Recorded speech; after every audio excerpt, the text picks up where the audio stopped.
Sesta corsa, una prova per 10-3 anni, Esedra Cub, Elen degli Ulivi e la Fitzgerald VF, Epico e il Gatto Jet STSL, Motion B e il Mojet, il Dorado Nappa e Zramou. Si parte con la rottura di Esedra Cub, veloce, Epico che va al comando, attaccato al largo da STSL. Numero 1 Esedra Cub, poi squalificato. Ancora Ella Fitzgerald VF, quindi Ellen degli Ulivi a precedere Motion B, Ezra Moe e il Gatto Jet che sbaglia. Si completano i primi 200 metri di corsa con in vantaggio Epico che respinge STSL, la quale si parcheggia in seconda posizione avanti ad Ella Fitzgerald VF, avanza allo scoperto Emotion B che trova l'anticipo di Ella Fitzgerald sulle sue tracce.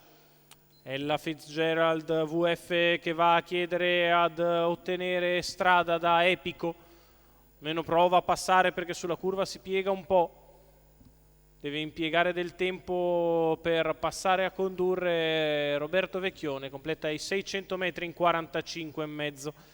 Ella Fitzgerald al comando, seconda posizione per Epico, rimane allo scoperto così Emotion B, alla corda STSL, poi Ellen degli Ulivi e quindi Ezra Moe.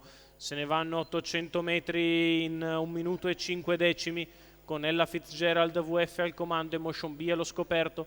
Lungo la corda rimane Epico, poi STSL, Ellen degli Ulivi.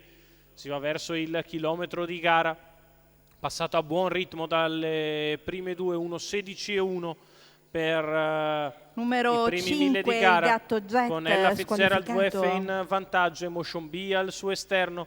Poi alla corda ancora Epico, quindi STSL a 400 metri dalla conclusione, la rete di là passata in 15.